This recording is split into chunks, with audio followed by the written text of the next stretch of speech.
Eventually, Danny chose to couple up with Arabella, which resulted in Yewande's emotional elimination from the program. Being blonde-haired, blue-eyed, and repeatedly praised by the contestants for her looks, Arabella was more closely fitting of the description of the ideal woman that she, Amber, and Anna had grown accustomed to hearing.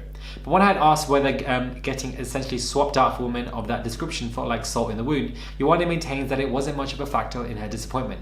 That didn't cross my mind. A part of the hurt was him, Yewande says, and what he did, but it was more of an issue with him. I felt like all my relationships had ended just like this, and I didn't know why. So it wasn't him leaving me for a blonde that hurt, it was more me not understanding why this happened again. So Yewande has a 6-page spread interview on a magazine, and she talks about so many interesting topics, mostly related to Love Island and her journey and everything. And I thought we would just get into it and talk about everything and break it down so that you guys can enjoy this video. Hey guys, it's Murad Murali. Hopefully you guys are doing well today. If you haven't already, what are you doing? What are you doing? Yes, you. I'm talking to you who's watching the video right now. If you have not subscribed to my channel, what are you doing? Click that button, subscribe to my channel, please. Follow me on my Instagram as well. Hop over there, just go on your phone, Murad_Murali, and follow me on Instagram, please, as well. I'd really appreciate it. Show the love there, subscribe for daily. Every day you're seeing my face, and I'm delivering you beautiful content every day.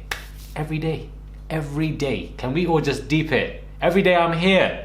Well, not really here. These days I'm always somewhere else, but yeah.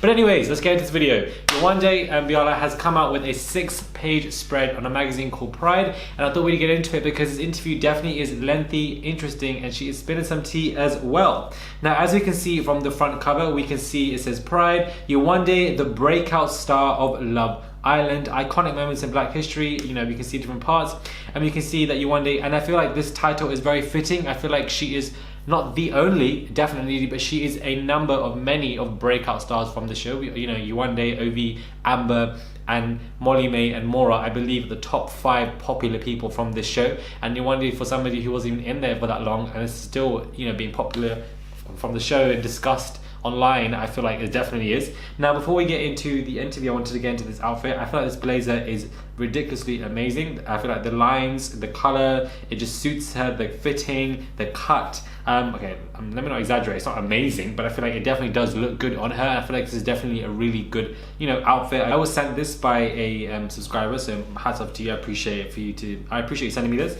And we're gonna get into what she was saying. Yewande Biala, the breakout star of Love Island. Despite only being on our screens for 3.5 weeks, Yewande Biala's presence on Love Island made her an adopted national treasure and won her plenty of fans. She tells Nicole about life outside of the villa and her hopes in the future.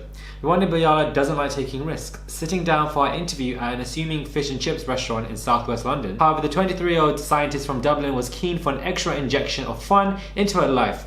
The way I look at things in life is like a risk assessment, she explains, matter-of-factly. I look at the pros and the cons, I assess the benefits of going on the show, and with that worst possible outcome, which could be that people hate me or not get me and just want me off the show. But even if that happened, I'd still enjoy myself and have an amazing summer regardless. It's a once-in-a-lifetime opportunity. I thought if I turn this down, I might not get something like this again. So I might as well go and see what happens. It's fair that she made the right choice. What happened was that nearly immediately after entering, her calm, sweet and self-assured persona made an early favourite with viewers. For many of the 6 nights per week that the reality show aired, Yewande was often a trending word across the UK, with people discussing everything from her outfits to her deadpan size, to complaining if they felt she hadn't received enough airtime. Twitter displays and names such as Yewande Stan and Yewande's wig were born out of appreciation, and for anyone who threatened her happiness or criticised were, you know, obviously critiqued. For anyone who with a knowledge of how black women have been received on Love Island and other reality programs in the past, seeing the widespread praise for Yewande was a welcome change. Though some contrary views are inevitable, and she received the typical biased declaration of her being bitter or angry, she was a much-loved member of the cast.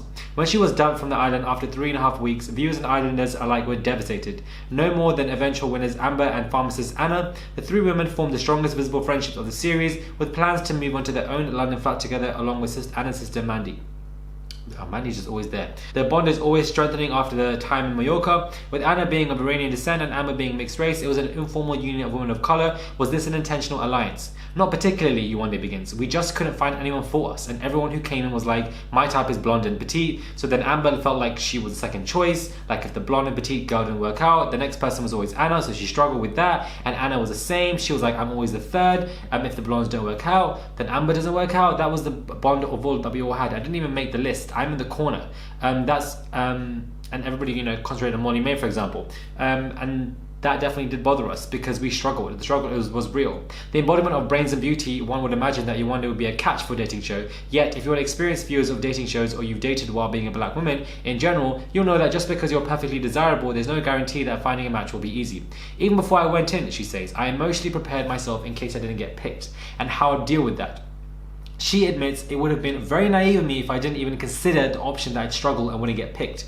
Watching these shows, you know that there's always that one black person, that one black girl who struggles to find love, aka Samira from last year as well. However, in the second week of the show, the struggle seemed over as Danny Williams joined the cast and made an active effort with Yewande to win her attention and affection. For a short while, it seemed as if we'd finally get an example of a dark-skinned black woman on a dating program embarking on a successful reciprocal romance. Yet they had vastly different ideas of how to express interest. I said to my friend, I think it's the Nigerian in me not to show that much affection. Yewande says, and it's just the household I grew up in. I hugged my sisters one time and they literally were like, are you okay? What's going on? That's the type of person I am. So it's harder in a relationship because it takes a long time to open up and be more affectionate. In the villa, everyone expects it to happen like that, but I didn't want to force anything. Eventually, Danny chose to couple up with Arabella, which resulted in Yewande's emotional elimination from the program. Being blonde-haired, blue-eyed, and repeatedly praised by the contestants for her looks, Arabella was more closely fitting of the description of the ideal woman that she, Amber, and Anna had grown accustomed to hearing. But when I had asked whether getting essentially swapped out for women of that description felt like salt in the wound, Yewande maintains that it wasn't much of a factor in her disappointment. That didn't cross my mind. A part of the hurt was him, Yewande says, and what he did, but it wasn't more of an issue with him. I felt like all my relationships had ended just like this, and I didn't know why, so it wasn't him leaving me for a blonde that hurt, it was more me not understanding why this happened again. However, she's been refreshingly vocal about matters of representation, race, as well as colorism. Since her departure from the competition in late June, with this being the most diverse cast of Love Island's 5 series, this is the first time that there's a real opportunity for these conversations to come from an islander, and to explore how that had an effect on experience.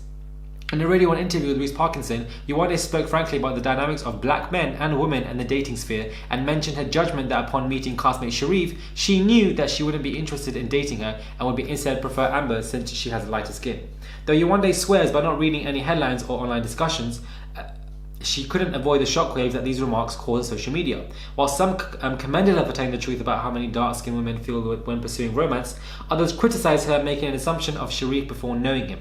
On the polarizing reaction response her words caused, Yewande tells me that she knows now that this is the part of being a public figure. People want you to talk about diversity and colorism, she says. But the same people who say that, I should say, use my platform for stuff like that, might then turn around and say, why is she doing all that? Out of the discussion with Reese, I got so many comments saying, Yewande doesn't date black men. Where the hell have you gotten that from? I was like, what? I'm sorry. When I was shouting, Ovi, Ovi, Ovi, did you not get that? People want me to talk about these issues, but they also might crucify you for not doing it the way they want. You can't please everyone. To make it clear for anyone asking, does she have a preference when it comes to dating? Not really, she shrugs. I think I'm open, really. I've dated more black men than I have white men, so I don't know where they're getting this from. It's absolutely ridiculous.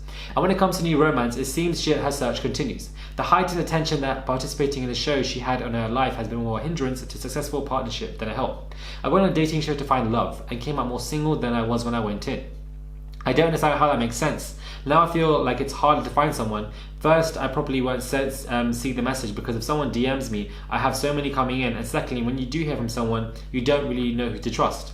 Telling an example of someone using her for clout, for social relevance, popularity, George, she continues, I went to dinner with some Instagram girl because I wanted to mingle people in the media. I came out and there was paps everywhere. She tipped them off and I was like, okay, you don't really know who to talk to. You don't know who likes you for you or if they're talking to you because you were on Love Island. That's why I understand Love Island people are sticking with other Love Island people. If you look at it, they all tend to date each other. I thought it was weird before, but it's either that or you go with celebs or your ex or something because you know that he likes you because he liked you before.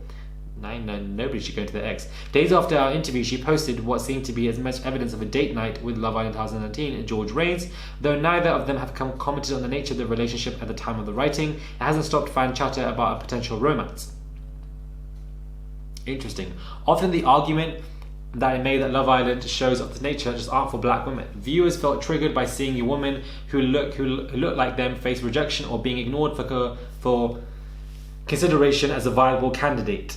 However, seeing Amber with the program with partner Greg, some black viewers felt a sense of victory. With Amber being mixed race and lighter skinned, there's still a conversation to be had when it comes to preference and skin tones. Yet seeing her being able to be herself and come out successful, there's a glint of optimism. I feel like you have to break the stigma of reality TV not being a place for black women, Yewande says, when I asked her if she'd recommend other black women to apply for the show. I wasn't in Love Island for that long, but if I was, I feel like I could have found somebody that I would have connected with. So she would encourage more black women to go on the show. I've been getting a lot of messages from black women asking whether they should try out for the next series. 100% go for it. How amazing would that be if another black woman went on and broke that stigma and actually found someone she connected with? If I didn't do it, maybe you can. Someone came in for me, even though it ended terribly. It was a step closer, so maybe the next person can win. We have to keep trying till we break the pattern, really. Before we finish our chat, I asked Yewande whether she has a message specifically for those who are rooting for success, and she says the black women particularly who've had her back from the time that contestant profile hit the internet and week before the airing, and that she thanks them for their support. So this was a very long 6-page complete spread when it comes to this entire, interview that she had on Pride magazine. And if you get into her entire outfit, the continuation of it, I feel like it's absolutely, beautiful. The matching kind of set with the suit and the trousers, the fact that she's wearing that kind of bra set with nothing underneath as well. It's sultry, it's smart, it's sophisticated, and it's definitely very effortless. Simple, less can be more, and that's what I'm seeing here alongside the hair as well. So here she basically talks about Danny, she talks about Sherif, talks about the backlash of the comments that she gets, talks about black women and the lack of representations, colorism, and how she encourages people, as well as the fact that, the black men, and she's like, how can you guys say that I wouldn't be into people like Sherif when clearly I liked Ovi and clearly she likes black men. She just really goes in on this interview, and I feel like it's definitely needed. She talks about very important topics, and she keeps on talking about these important topics. It's a recurring theme, keeps it in our eye, keeps it in our conversation, in talks, in the comment box below, in everything. And I feel like she definitely is a role model, and she's doing a beautiful job. And this interview, I feel like, was definitely lengthy, it was definitely interesting, it was very diverse. It wasn't just about Love Island, about her job or what she wants to do, and important matters and colorism and trajectory when it comes to these issues. And I feel like it definitely was interesting. What are your thoughts on this 6-page spread? And what are your thoughts on this 6-page spread? And what are your thoughts on the outfit that she's wearing? Are you guys here for it all or not? Comment down below, subscribe to my channel, click that button please for daily and consistent content. Follow me on my Instagram at Murad_Morali, and I'll catch you guys soon for another video.